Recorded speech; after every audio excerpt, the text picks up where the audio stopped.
Welcome back to the GSMC Sports Podcast. Just wrapped up talking some NBA All-Star Weekend and the festivities that went on then. Now we are going to be looking more big picture on this NBA season and talking about some finals contenders. I will give you my reasons for why these teams will or will not win the finals.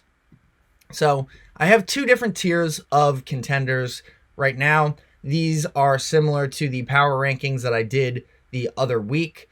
So my top tier contenders, I have the Celtics, the Nuggets, and the Clippers. I think those are the top three teams in terms of chances they actually win the finals. So we will start with going through all of them, starting with the Celtics. They have the best overall roster and the best starting lineup in the league. They have positive net ratings for all five of the starters when they're off the court, meaning that when they go to their bench unit, once individually these guys are off the court between Tatum, Brown, Drew Holiday, Derek White, and Kristaps Porzingis, the team is still a positive net rating with them on the bench, which I think shows the level of depth, the level of flexibility that they have in terms of being able to play with different lineups. And, as we sort of look into some of these other teams, that isn't necessarily the case. They are the number one team in net rating, in offensive rating, and number three in defensive rating, which hasn't been phenomenal for them this year. And even still, that number three feels high to me, but it's because the Celtics, when they made the finals a couple years ago, their defense was truly elite. I don't know if they necessarily have that same buy-in, night out, but, their numbers have very much improved over the course of the season. I think that it is a very good sign because them, like a bunch of these other teams, you can't really hang your hat on offense through a 4-round span. You can get away with it for a couple rounds at a time, but especially once you start playing some of these more elite defenses across from you, you are going to have to be able to get stops on your own, and the Celtics seem to be in position to be able to do so. Their defense is significantly better, I think, when Kristaps Porzingis is on the court. So sort of on that note, the reasons why they would not be able to win the finals, in my opinion, is health. And when I say health, really I mean Kristaps Porzingis, because you have Al Horford to come off of the bench if you need, but he's going to be 38 years old in June, and he shot under 30% from three during the playoff run last year and 28% in the Eastern Conference Finals. Injuries have been something that have surrounded Kristaps Porzingis for years, and if you look back to last year, I know a little bit under the radar, but I think one of the things that went wrong for the Celtics was the fact that Malcolm Brogdon, another guy who had dealt with a lot of injuries even going back to college, he had an extremely healthy season, and he ends up flaring up with, it was an arm or an elbow or a wrist or something like that in the playoffs. He was not himself. He wasn't the offensive factor that he was in the regular season after winning Sixth Man of the Year.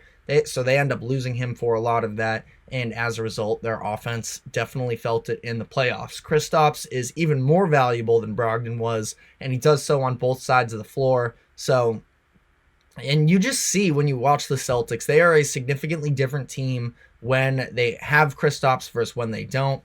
But it's that, and the other reason why they wouldn't be able to, in my opinion, is falling into bad habits. They do this sometimes where they sort of chuck threes. They don't attack on the inside. That's another thing that Kristaps is very valuable for, is being able to provide that post presence. The Celtics as a whole have looked to do so more this year, but when we've seen them at their worst in the playoffs, it is shot selection, and that's sort of something that follows around Tatum and Brown a little bit as well. So those would be my reasons for why they can't. They are currently the betting favorites, but the other teams in this top tier to me, The Nuggets here, why they can, they have the best player in the NBA, in my opinion, in Jokic, the best duo in the league as far as a two-man game perspective and everything between him and Jamal Murray. Jamal might even have a little bit of a chip on his shoulder, not making the All-Star game again this season, but they won the championship last year, and they retained the majority of their rotation. So should be good from a personnel perspective, but on that note, why they can't, they don't have quite as much depth as they did last year. You lose Bruce Brown, who was a very valuable player, in my opinion, to their run. Aaron Gordon and Michael Porter Jr. are both down in efficiency this year, so you're going to have to rely a little bit more on the youth there. Christian Brown now in his second season. He was phenomenal for them last year in the playoffs. Peyton Watson as well has been playing big minutes for them, so you would probably expect that he's going to be on the court for them as well. The difference is Brown last year was more of a luxury because you had Bruce Brown, you had the rest of that team there, and this year he's a little bit more of a necessity. Now, is he specifically make or break for the Nuggets? No, but you do sort of have to rely on him, or you have to gamble with going with a shorter bench than you did last year. And obviously they would prefer to go in the direction of having Brown be an impact guy for them like he was last season. You look at the Nuggets this year, and they are currently a minus 11.3 net rating when Jokic is off the court. So I talked about the Celtics' ability to play with depth. The Nuggets don't necessarily have that this year. And top end talent is absolutely there, but I worry about the bench a little bit. They're currently outside the top 10 in offensive and defensive ratings, but you sort of have to give them the benefit of the doubt. It doesn't seem like, Jokic and that team cares all too much about the regular season itself. The Clippers, the last team in this top tier for me in terms of contenders, they have an elite offense. They have a deep team. They have tons of top-end talent between that combination of Kawhi and Paul George and James Harden. And, I've talked about the Clippers in the past. I just think that they have so many impactful role guys. I love Norman Powell. I think he's one of the best role players in the league. So, they have a lot of that talent to carry them to a championship, and that's what they did when they traded for Harden. They were just sort of stockpiling as much talent as they possibly could. As far as why they can't, health is obviously something that surrounds the Clippers as of even this iteration of them, but going back to the Lob City days as well. It just feels like they have a hard time getting all their guys clicking at the right time in the playoffs, specifically between Paul George and Kawhi. That's been the story of them. James Harden, it's a little bit more of a buy-in thing with him than injuries itself, but health, I think, could definitely play a factor in this. I also think that defense, they've been middle of the pack for the majority of the year, and they were really struggling in February going into the All-Star break. They were 23rd in defensive efficiency. Now, we still have flashes of that elite defense from Kawhi, from Paul George, but James Harden is a very bad on-ball defender. It's interesting the way that they run a lot of this small ball. They have solid players for their centers, but I think that when it comes to a matchup against a Lakers or a Timberwolves or anything like that, there is a real chance that physicality could get the better of them. But the Timberwolves have been, if you look back the week before the All-Star break, the Timberwolves have been a very tough matchup for the Clippers, so I do worry about them in that sense. Other teams I have in the conversation of competing, I will run through these names a little bit quicker. But you have the Bucks, the Timberwolves, the Suns, the Sixers, the Knicks, and the Heat. Now, starting at the top there, the Bucks, why they can, they obviously have the superstar power between Giannis and Dame. I talked a little bit about the struggles of Dame over the recent stretch, has been shooting very poorly since the start of the new calendar year. I think he was sub 30% from behind the three-point line. And obviously that Grizzlies game was really ugly. Late game offense wasn't great. He runs right into Brook Lopez. A lot of people are online, at least, talking about the lack of chemistry really and spacing that comes with it between Damian Lillard and Brook Lopez.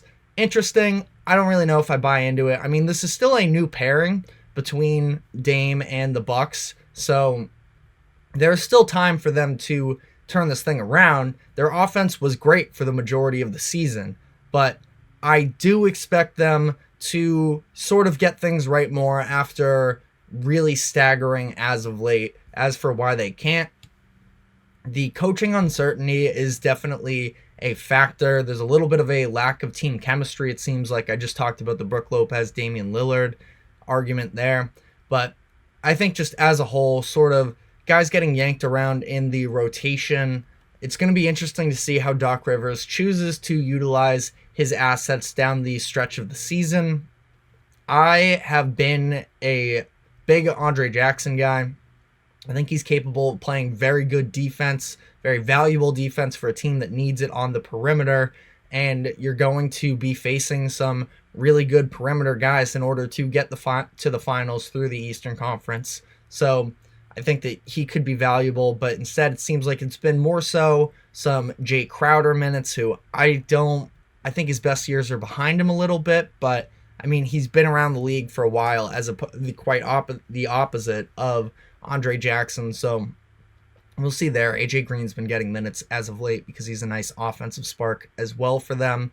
But that defensive end really is the main concern with them. They are currently 17th in defensive efficiency, which has actually improved since Doc Rivers has taken over. And they have some cornerstones in Giannis and in Brook Lopez to be able to play a higher level of defense than they currently are. Interestingly enough, I was going through some of the statistics, and Brook Lopez has contested 249 more two-point attempts than Chet Holmgren, who is second in that statistic. Lopez has contested 832 pointers at the break. So interesting to see there. I think that sort of getting back to what has worked with them in the past in terms of having him play that drop coverage is very valuable for them being able to take their defense to another level. I just still have an issue with their backcourt defense.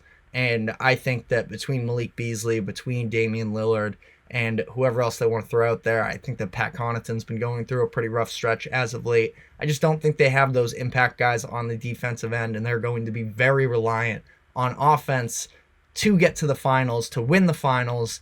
And as we've seen, they are capable of being cold from an offensive point of view. So that definitely worries me. The Timberwolves, they can, because their defense is phenomenal. It has been all year. And I think that underrated about them is the home court advantage. They have the second best win percentage at home this year, only behind the Celtics. And, they have tons of talent on the roster. My issue with them, and the reason why they wouldn't win the finals, is despite the talent, there's definitely a lack of maturity with them, I think.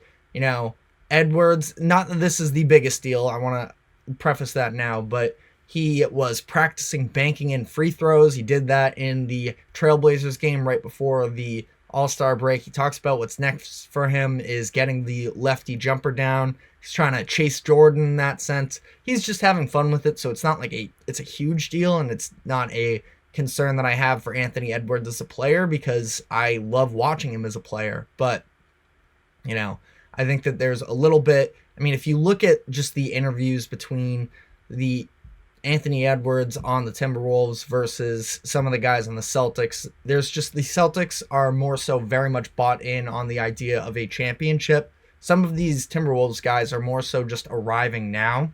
And just on the note of maturity, you have that 60-point game with Karl Anthony Towns early in the year where they lose to the Charlotte Hornets. They were supposedly at halftime on their phones looking at Embiid's 70 and saying that they got to get that for Cat. They end up losing that game because Cat is chasing stats at that point. And this is still the same team that got in a fight right before the playoffs last year between Rudy Gobert and Kyle Anderson. Jaden McDaniels punched a wall in the tunnel. I think it was heading into halftime of that final game of the season. He breaks his hand and he's out for the playoffs there.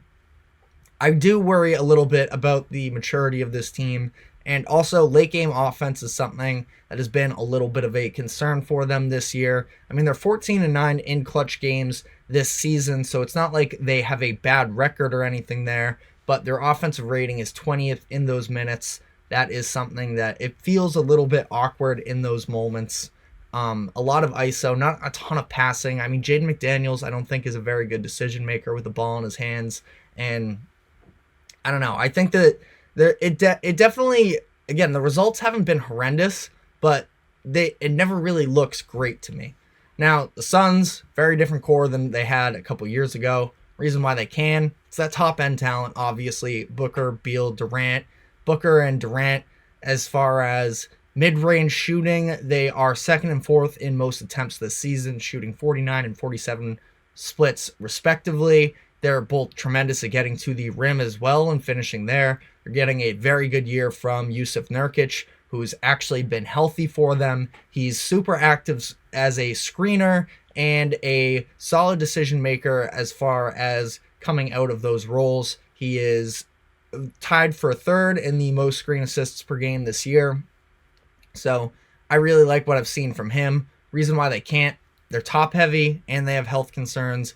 Beal hasn't played in over 60 games in a season since the 2018-19 year.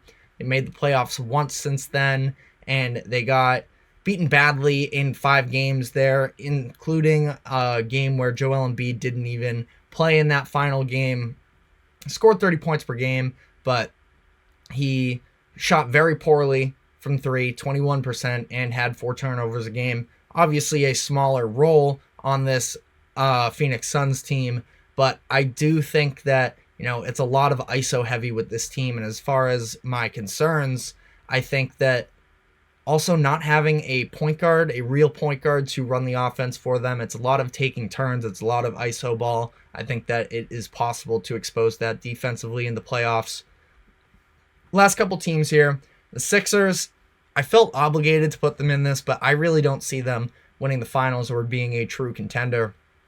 I mean, if Joel comes back, he is obviously one of the most talented scorers in the league and most efficient offensive players that we've seen in a lot of time. So there's that. I think they have better coaching this year with Nick Nurse over Doc Rivers from last year. And I think that they're just more stable in terms of buy-in and understanding their roles. There's not the James Harden factor of this. And you get a Tyrese Maxey who's a lot more comfortable and confident in what he needs to provide for the team. And he's been tremendous. If Embiid isn't healthy, they're not winning, I don't think, a single playoff round. They've been horrendous on defense, and my initial concern with them was the offensive side of the ball, replacing his scoring, but defensively, they've been terrible without him. And even if he's healthy, can you stay healthy through multiple rounds? It's just the unfortunate part of how Embiid's career has played out, is we've just gotten such little healthy versions of him in the playoffs.